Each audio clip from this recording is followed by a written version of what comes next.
Remember Kim Parker? The loud and funny friend on Moesha. Yes, and it looks like it's already exploded. Really want to be a cheerleader. That's the reason why I was so nice to Miss. I think I'm all that.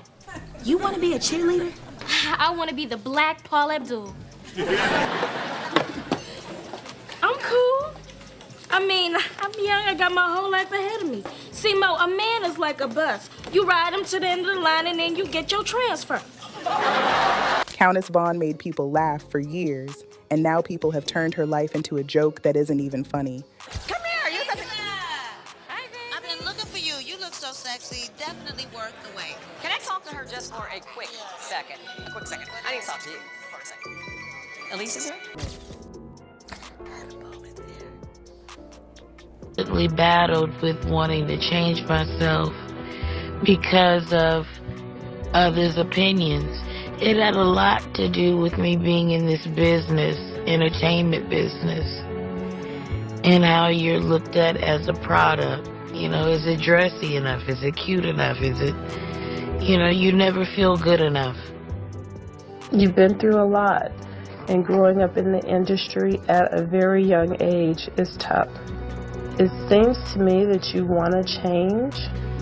I do. From body shaming on set, to health struggles, to private pain most people never saw, Countess Vaughn's life after Kim Parker will blow your mind. Let's get into it. Like, before we even get to the drama, can we just acknowledge something? This woman has been in front of cameras since she was a little girl, 9 years old, singing "I'll Be There" on Star Search. It's the only thing that there's just too little love. What the world needs now is love, sweet love. No, not just for some, but for everyone. Lord, we don't need another mountain. 9 years old. Mind you, she was not performing in her living room for her mama. She was on a stage, being judged and watched by strangers who had opinions about her. Well, she did win, but even winning at 9 years old in this industry means you are already in the machine. This was the start of it all. As a matter of fact, everything that came later, the insults, the comparisons, the moments she questioned herself, it all started building from right there. From the moment she was a child who learned that her value lived in how other people received her. From Star Search, she went to 227, and then she became Kim Parker. And look, if you know, you know. Kim Parker on Moesha and the Parkers was not just a character. She was a whole cultural moment. Loud, funny, lovable, unforgettable. Countess did more than play that role. She poured herself into it. I mean, I fell in love, and an entire generation fell in love. Here's the thing about becoming that iconic that young. The world freezes you. Look at it this way. They take the version of you they loved, and they keep it, like a photograph in their pocket. And then when real life moves, because life always moves, they look at you like something went wrong. That is the trap Countess has been living in ever since. Now here is where I need y'all to really listen, because this is the part that broke my heart a little. Well, who am I kidding? It broke my heart a whole lot. Think about who Kim Parker actually was for a second. She was Moesha's best friend, the loud one, the funny one, the one who walked into a scene and immediately owned it. While Moesha was the serious, thoughtful one dealing with real life, Kim was the chaos, the comic relief, the girl who would say what everybody else was thinking and not lose 1 second of sleep over it. But she wasn't just jokes either. She had heart, real friendship, a personality so big and so undeniable that she eventually outgrew the sidekick role completely and got her own spin-off. Countess Vaughn made Kim Parker too big to contain. And then you find out what was happening on that very set while she was building that character. While audiences were laughing and loving every second of it, the writers were putting fat jokes in her storylines. You need to stop renting girl sex. Okay? It's just, y'all, I am not messing up my nails. Look, we just called to see if you got your costume, okay? See you tonight, girl. Peace. Hello, niece, you still? Yeah. You know, I didn't want to say anything before, but do they make a Diana Ross costume in Kim's size? And I need y'all to sit with that. She was at work, doing her job, and the jokes were about her body. But here is the part that gutted me, Countess said in a 2022 interview that she was actually much smaller back then than people remember. The show had essentially written her into the identity of the fat kid before she had even grown into the body people assumed she had. They built the stereotype around her before it was even accurate, and she had to stand there, deliver those lines, make people laugh, and go home carrying all of that. Can you imagine going to work every day and the job itself is telling you that your body is the problem, that you are the punchline, and you are young. You are still figuring out who you are. You do not have the tools yet to protect yourself from that kind of messaging. When I was a little girl on this set at 227, Marla Gibbs was wonderful. You know, she taught me how to love myself, and you're a beautiful little girl, and she was sweet, but, you know, there were certain people on there that, you know, it just wasn't cool. One of the characters not liking me because I was fat.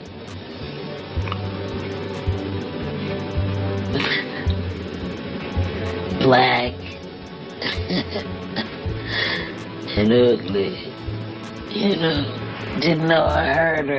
When I was on Moesha, and they made me the fat kid back then. You know, the jokes, even the first episode, you know, they said, you know, I forget what the line was, but I said, oh, it's baby fat. And what's it goes, no, it's fat baby. She said those jokes got under her skin. Of course they did. How could they not? When I was on Moesha, and they made me the fat kid back then.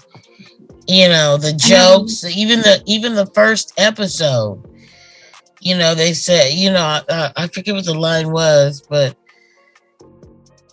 I said, oh, it's baby fat. And what's it goes, no, it's fat baby. And then on the Parkers, they started putting her next to her white co-star, Jenna Von Oy. And the comparisons from people on set, from the culture around the show, they started piling up. Countess has been open about the fact that being measured against her co-star that way damaged her self-esteem so badly that it eventually pushed her toward getting butt injections. Because they used to clown me on the show. They'd be like, you a black girl and Jenna Von Oy's butt is bigger than yours. And she's a white girl. What was bigger than all of ours? Right, and that used to bother the heck out of me. That used to be the joke all the time. Really? All the time. Y'all, she was being compared to somebody else so consistently, so relentlessly, that she started physically trying to reshape her own body just to feel like she was enough, not for herself, for a standard that was never designed with her in mind in the first place. This is not a classic situation of a celebrity being dramatic and creating crippling beauty standards on themselves. This is a person describing what it feels like to have your sense of self quietly dismantled, day after day, on the very set where you are supposed to be doing your best work. And she was still young, still building, still trying to figure herself out while all of this was happening around her. Used to apply the wig, so my hair started falling out. I didn't want to make the connection with that. I mean, I was just like, come on, a wig can make you sick. But do you ever say, like, is this healthy or is this right? Or are you so excited because it's something? So excited. That's what you go on, you know, especially being an actress. I didn't think about the health risks. And I don't think that most of us do think about the health risks when it comes to trying to look our best. Exactly. She never really healed from all this because it just compounded as she grew older.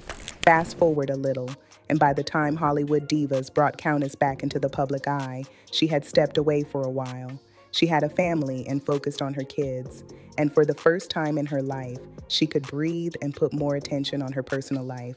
And when she decided to come back, she was honest, painfully honest, the kind of honest that most people in this industry never allow themselves to be. She said she got liposuction, called it a quick fix for the pressure that came with being visible in Hollywood again. About Countess Vaughn's new transformation. Now, the actress recently revealed to People that she had some liposuction. She claims that this took her from a size 16 to a size 10 once she implemented some portion control. Some fans don't seem to be so supportive of Countess's plastic surgery. Many say that the difference isn't drastic enough and that she needs to ask for a refund. Now, I know some of y'all heard that and thought, okay, vanity, shallow, whatever. But no, listen to me. When a woman who has spent her whole career being told her body is wrong, being compared and reduced and written into fat jokes, finally says, I wanted a quick fix, that is not vanity talking. That is exhaustion talking. I mean, I see someone who has been fighting the same battle for so long that she just wanted one thing to feel easier. BT reported she went from a size 16 to a size 10. And even then, even after surgery, Countess made sure people understood she was doing the work too. Portion control, cutting back on food she loved, smaller snacks, walking 30 to 45 minutes a day, dealing with thyroid issues that were slowing everything down, making her body take close to a year just to fully recover and adjust. I think just given your history and the extent of the thyroid disease that you've had, it's not realistic to think that you'll have a perfect high-pitched voice again, just because of the scoring that's going on the voice box. Okay. I know it's an emotional thing for you. Yeah, it wasn't what I expected to hear from you. I thought you would say, oh, I'm gonna give you something that's gonna go away and... Yeah. Okay. This is a lot. Countess was trying her best, but her body was fighting back. She told us all of this. She was not hiding. She was not pretending it happened magically. She laid it out and said, this is what I did, and this is why. And people still came for her. Back in 2015, Countess was already being dragged online over how she looked at a public event. Social media went in on everything, her makeup, her hair, her outfit, all of it like hungry vultures. So the commentary was never really about one moment. It was never about one transformation. People had been making her body their business for years. The internet just kept getting louder. Okay, now this next part, this is the part that genuinely made me ache for her. It shows exactly what this industry does to women who are just trying to survive in it. Countess wore lace front wigs for years, and I mean constantly. She talked on the doctors about wearing them around the clock from 2004 onwards. No breaks, sleeping in them, living in them, because that look had become part of how she showed up, part of how she felt like herself, part of the image she believed she needed in order to be seen as beautiful. In about 2004, my hairstylist introduced me to front lace wigs, and I fell in love with them immediately. You have a full hairline. I was wearing it 24/7. 5 years later, the drama came in. The red flag was the oozing from my ears, from my forehead, the whole nape around my head, the pus. It had a horrible smell. It was painful. I let this go by for 6 months. What I didn't realize was I had a bad reaction to the glue that I used to apply the wig. So my hair started falling out. And about 5 years into that, her body started sending her signals, oozing, pain, hair loss along her hairline. The glue was reacting with her skin. She was developing a scalp infection, skin discoloration, loss of skin on her ears, a facial infection. Her body was telling her something was deeply wrong, and she kept going. Because it's so excited. That's what you go on, you know, especially being an actress. I didn't think about the health risks. And I don't think that most of us do think about the health risks when it comes to trying to look our best. Exactly. It was cute and cute now. Well, all that and it's mattered. important because you, by coming on this show bravely, Countess, you really are sending this message out to so many people. We're joined by hair restoration specialist, Dr. Amir Yazdan. And first off, how does this happen? Obviously, there's the glue affecting the pores and then over time creating this huge infection. Well, yeah, it's the repeated trauma to the scalp. Like how she mentioned, every time you're putting the wig on and taking the wig off, you're putting traction, you're putting pulling tension onto the scalp, onto the hair follicle. She admitted that herself. She kept wearing the wigs even after she knew, because, and this is the part I keep thinking about, taking them off meant confronting what was underneath, and she was not ready for that. Y'all, I need you to feel what she is actually describing there. This woman was in pain, physically hurting, and she still could not bring herself to stop because those wigs were so tied up in her confidence, her identity, her sense of what she had to look like in order to be acceptable, that losing them felt like losing herself. That is what this industry does to women. It teaches them that the image is more important than the person underneath it. It teaches them to perform beauty at the cost of their own bodies. And then when the cost becomes visible, when the damage shows up on the outside, people take that damage and turn it into content. She said she was embarrassed, said she was scared to go outside. Throughout her entire ordeal, one thing makes my heart swell with pride. She turned her life into a lesson for her daughter about self-love. I had to go through this in order to teach my little one that you gotta love yourself before anybody else will. She took the thing that hurt her most and tried to make sure her child would not carry it the same way. If that does not make you feel something, I don't know what to tell you. And it kept coming. In 2018, she opened up about vitiligo, visible changes in her skin that fans had been noticing and commenting on. Then, in 2023, she became the target of ridicule, specifically over her eyes. Reality star Hazel E. was out here mocking how her eyes looked publicly, and outlets covering the story made sure to note that the appearance of her eyes was connected to a thyroid disorder.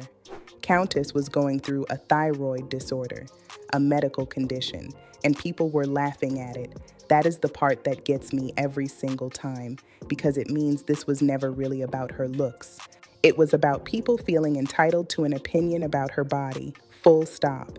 Whether the cause was a wig or a surgery or vitiligo or a thyroid condition, it did not matter. The commentary was always ready. The cruelty was always right there, waiting for a reason to come out. And now I have to take y'all somewhere harder. Because on top of everything public, the scrutiny, the health issues, the years of people treating her body like a topic of conversation, Countess was also carrying something private that most people had absolutely no idea about. In 2018, she sought a restraining order against her longtime boyfriend, David Benjamin Richard Whitten. A Los Angeles judge granted the order of protection. TV One and BET reported that Countess alleged he had thrown bleach in her face. She described years of physical, verbal, and emotional abuse. She also alleged that whenever her career started moving forward, whenever an opportunity opened up, he would work to shut it down. That he made a habit of coming between her and any chance she had at getting her footing back. Now, I want to be careful here because these are allegations from court documents. I'm not here to hand down a verdict, but I need y'all to just feel the weight of that picture for a second. While the internet was posting what happened to her thumbnails, while people were making jokes about her outfits and her face and her weight, this woman was allegedly in a situation where someone was throwing bleach at her. The person who was supposed to be a confidant and safe space from the world, where someone was allegedly making sure she could not even rebuild, where private life was as unsafe as public life was cruel, both at the same time, and nobody knew. How many times did she smile for a camera carrying all of that? How many interviews did she give? How many appearances did she make? How many times did she show up and perform being okay while all of that was sitting right beneath the surface? That question keeps me up a little. See, here's the thing that I cannot shake about the Countess Vaughn story. She has been talking to us the whole time. She told us the jokes on set got in her head. She told us being compared to her co-star damaged how she saw herself.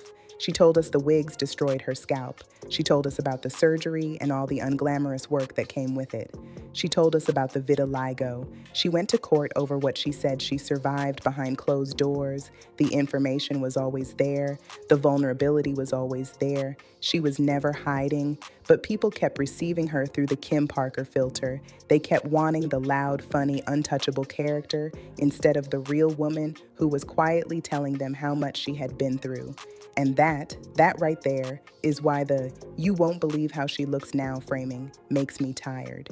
Because the shock was never in her appearance. The shock is in realizing how much this woman carried while we were watching, how much this industry put on her while she was still just a child on a stage, and how long she has been trying to tell us the truth while people only wanted the version they could laugh at. She did not fall off. She lived. She survived something, several somethings actually, that would have broken a lot of people completely. But she persevered. And how does she get rewarded? The 30th anniversary Moesha reunion that had people talking mean things about her physical appearance. Apparently, people just don't learn. However, everything the internet said, everything the blogs posted, everything the comment section said, none of it moved what she built. Not 1 inch. Countess Vaughn does not owe anybody the face she had at 19. She does not owe the world a body that never changes or a story that never gets heavy. What she owes is nothing. What she has given, the talent, the honesty, the willingness to be open about things most people would bury, that is more than enough. The next time somebody sends you a "remember her, look at her now" post about a Black woman who has been in this industry since childhood, I just want you to stop for 1 second before you share it and ask yourself, what don't I know about what she's been through to get here? Because 9 times out of 10, the answer is a lot. All right, that's where I'm at on this. I want to hear from y'all. Do you think Countess was failed by Hollywood, by the public, or by both? Drop it in the comments and be honest with me. And if you want me to go deep on the Moesha era specifically, all the behind-the-scenes stuff from that time, let me know, because that is a whole other story waiting to be told. Like, subscribe, and I'll see y'all in the next one. Bye.